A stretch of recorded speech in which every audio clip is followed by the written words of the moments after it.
అందరికీ నమస్కారం. ముఖ్యంగా వైఎస్ఆర్సీపీ పార్టీకి దళితులు గుర్తుకొచ్చారు. చాలా సంతోషం.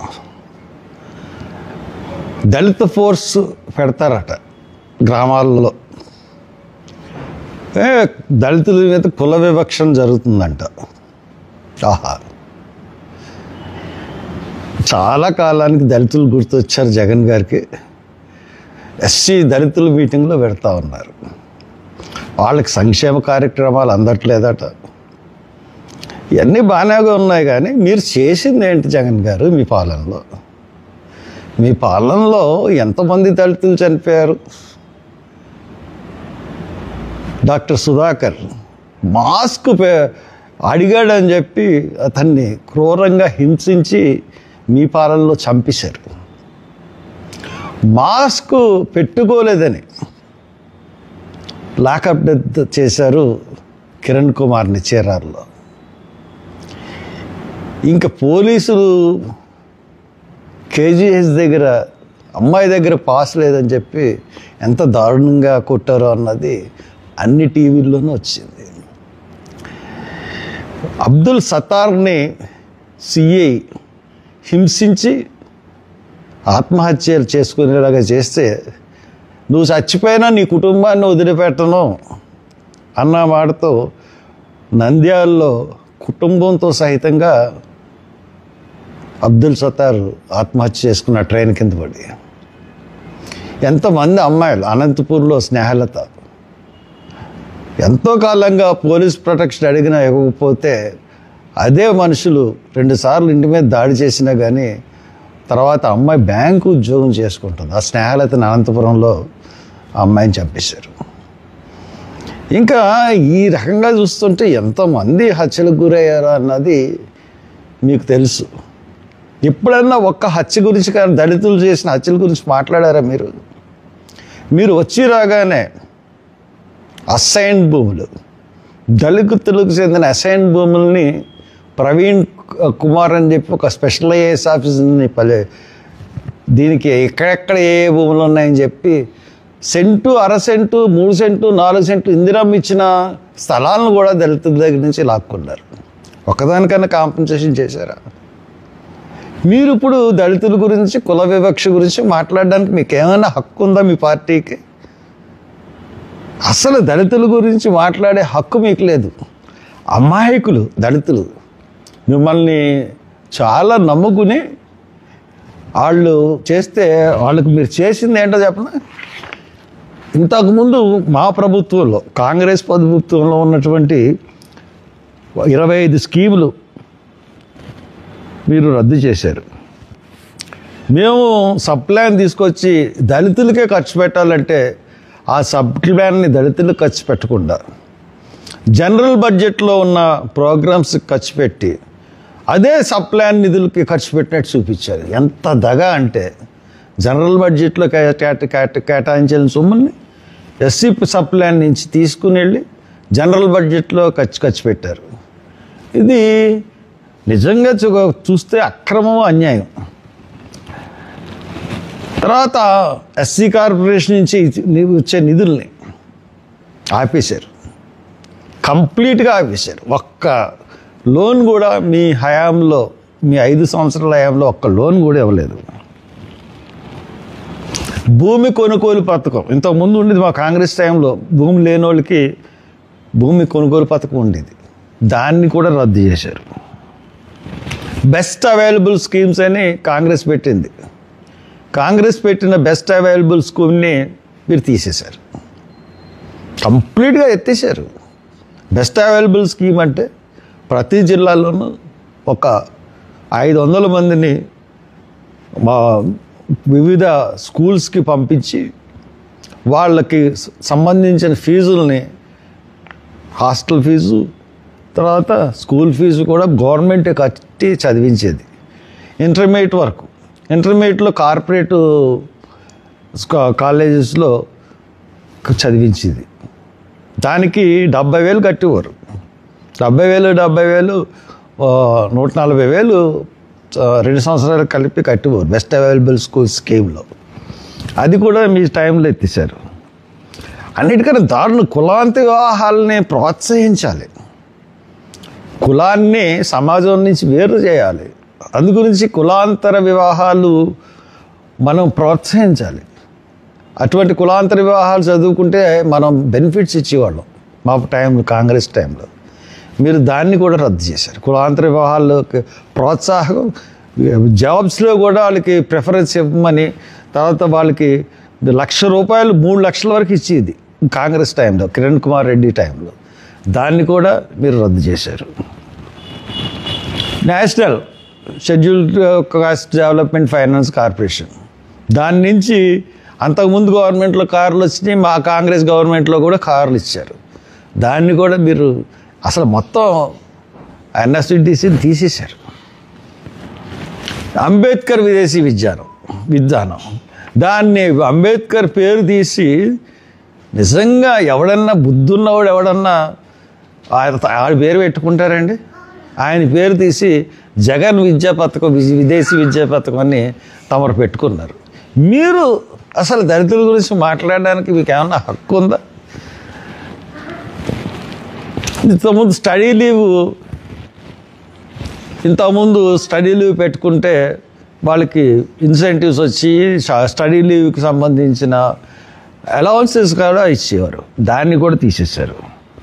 తర్వాత ఐఏఎస్ కోచింగ్స్ ఇచ్చే సెంటర్లని, ఏపీ స్టడీ సర్కిల్ని వీళ్ళు ఎందుకు చదువుకోవాలని చెప్పేసి అలాగా దాన్ని కూడా తీసేశారు. బుక్ బ్యాంక్స్ ఇంతకుముందు మెడికల్ కాలేజ్కి, ఇంజనీరింగ్ కాలేజ్కి, అట్లాగే లాయర్స్కి, ఫస్ట్ లాయర్స్ ప్రాక్టీస్ మొదలుపెట్టిన వాళ్ళకి బుక్ బ్యాంక్ స్కీమ్ అని, ఎస్సీస్కి ఖచ్చితంగా మీకు బుక్ బ్యాంక్ స్కీము అమలు పరిచేది కాంగ్రెస్ గవర్నమెంట్. దాన్ని తీశారు. ఇంకా ఎస్సీ ఎస్టీ అసైన్డ్ ల్యాండ్ నేను ఇందాకే చెప్పాను, అన్నిటినీ స్వాధీనం చేసుకున్నారు. ప్రధానమంత్రి ఆదర్శ గ్రామ యోజన అంటే ఎస్సీ జనాభా 50% పైన ఉంటే ఆ గ్రామాల అభివృద్ధి గురించి కేంద్ర ప్రాయోజిత పైలట్ పథకం అది. ప్రధానమంత్రి ఆదర్శ గ్రామ యోజన పిఎంజిని అంటే 50% ఉన్న గ్రామాలు, ఎస్సీ గ్రామాలకి పిఎంయుఏజీని అమలు పరచాలి. దానివల్ల ఎన్నో లాభాలు ఉన్నాయి. దాన్ని కూడా తీసేశారు. ఏంటి ఎస్సీలకు ఇచ్చేది ఏంటని.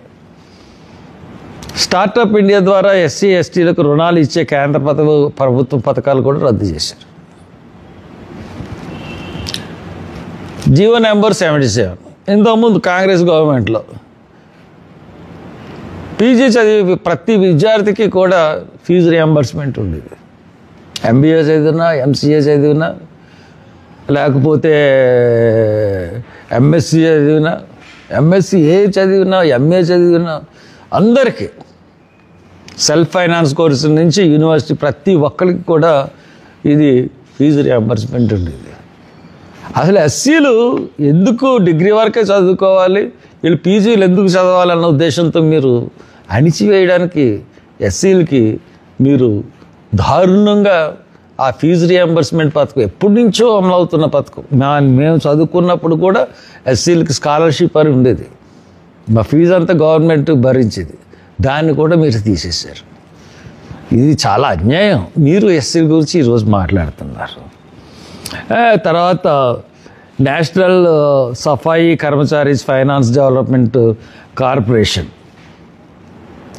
దాని ద్వారా కూడా నగదు ఇవ్వడం నిధులు ఇవ్వకపోవడం, దానికి నిధులు ఇవ్వలేదు. రెల్లి కార్పొరేషన్ నిధులు ఇవ్వలేదు. తర్వాత బ్యాక్లాగ్ పోస్టులు, ఇది పెద్ద డిమాండ్. మాకు గవర్నమెంట్లో కేటాయించిన పోస్టులు అవి మీరు భర్తీ చేయట్లేదు. మీరు మీ టైంలో మీరు మీ మీద ఎంతో నమ్మకం పెట్టుకున్నా కానీ బ్యాక్లాగ్ పోస్టులు మీరు ఇవ్వలేదు. కారుణ్య నియామకాలు కూడా ఎస్సీ ఎస్టీలకి మీరు చేయలేదు. తర్వాత ఎస్సీ ఎస్టీ హత్య నిరోధక చట్టం విషయంలో సుప్రీంకోర్టు తీర్పును అనుసరించి 41 సిఆర్పిసి నోటీసులు ఇవ్వకుండా అరెస్ట్ చేయాలన్న ఉత్తర్వులను ప్రభుత్వం ఇంతవరకు జారీ చేయలేదు.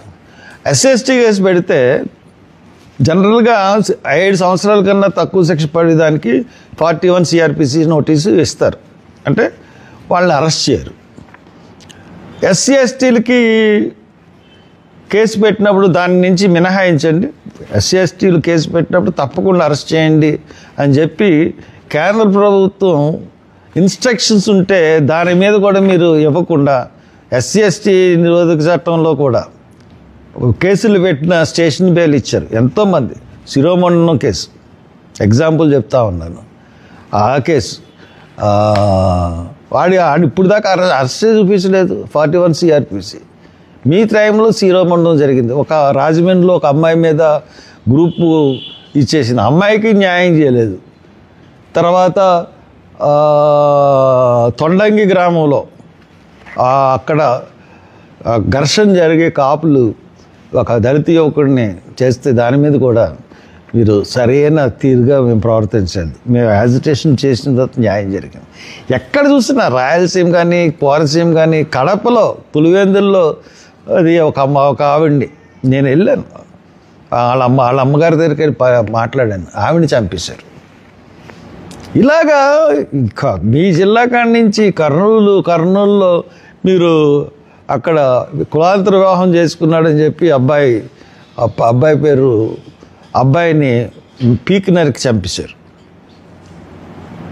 దాంట్లో కూడా సరైన న్యాయం జరగలేదు.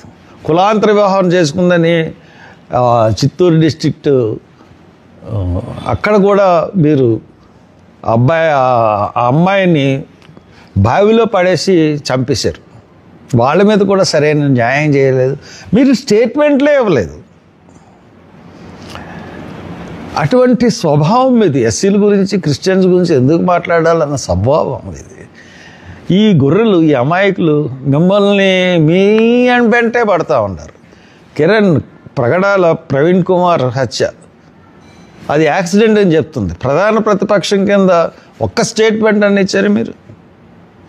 మీకు క్రిస్టియన్స్ వీళ్ళందరూ కూడా మీ మీద చాలా ప్రేమ ఒలగబోస్తూ మీతోనే ఉంటున్నారు. ఈ రోజు వరకు గుర్తొచ్చారు. ఇంకా ఉన్నాయి. ప్రమోషన్లో రిజర్వేషన్లు మీ టైంలో అమలు చేయలేదు.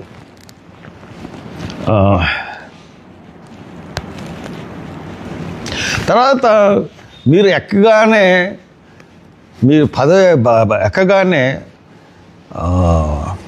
ఆ విలేజ్ సింగంపల్లిలో సీను అన్న అతను చంపేశారు. సింగంపల్లి సీను చంపేస్తే ఇప్పటికీ మీరు ఎక్కగానే ఆ కేసు జరిగింది. నేను ఎలా పోతే అక్కడున్న పెత్తందారులు కేసుని క్లోజ్ చేద్దరు. అతన్ని చంపేసి పొలంలో తీసుకొచ్చి ఎక్కడ ఉరి తీశారంటే కొన ప్రాణంతో ఉన్న బాడీని పంచాయతీ ఆఫీసులోకి వచ్చి ఉరి తీశారు.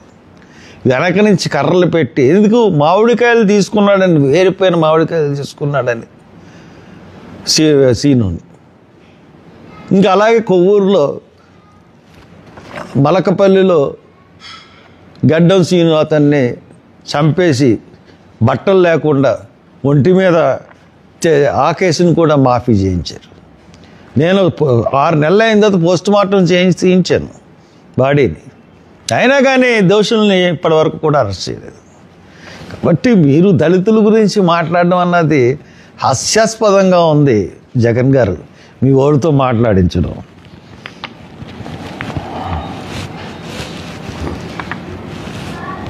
నూతన పారిశ్రామిక విధానం అని ప్రవేశపెట్టారు ఒకటి, తర్వాత మళ్ళీ మార్చారు. దానిలో ఎవరికన్నా లోన్లు ఇచ్చారంటే ఒక్కళ్ళకి కూడా లోన్ ఇవ్వలేదు.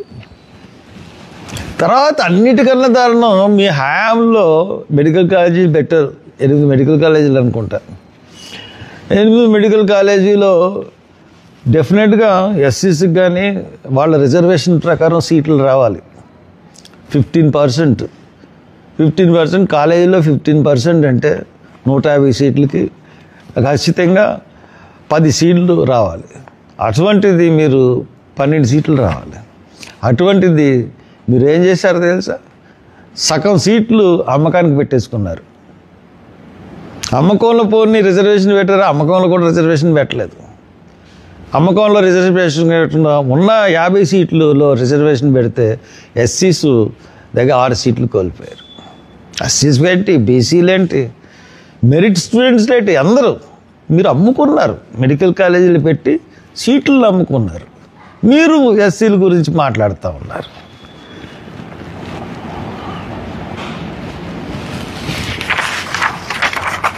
కాబట్టి ఇవన్నీ కూడా మీకు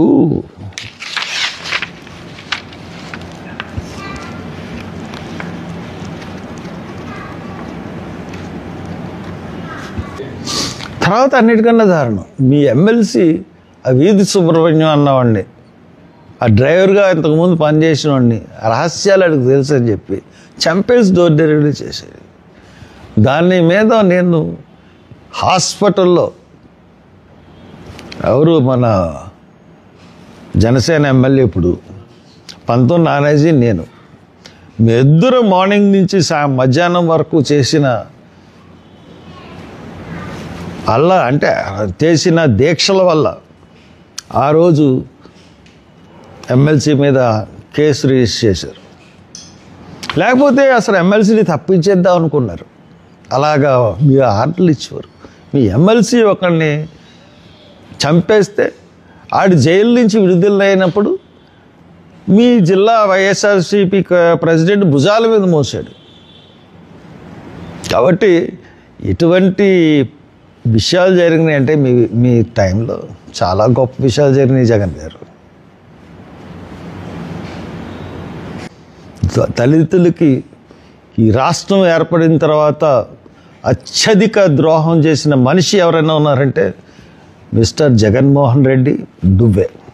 థ్యాంక్ యూ వెరీ మచ్.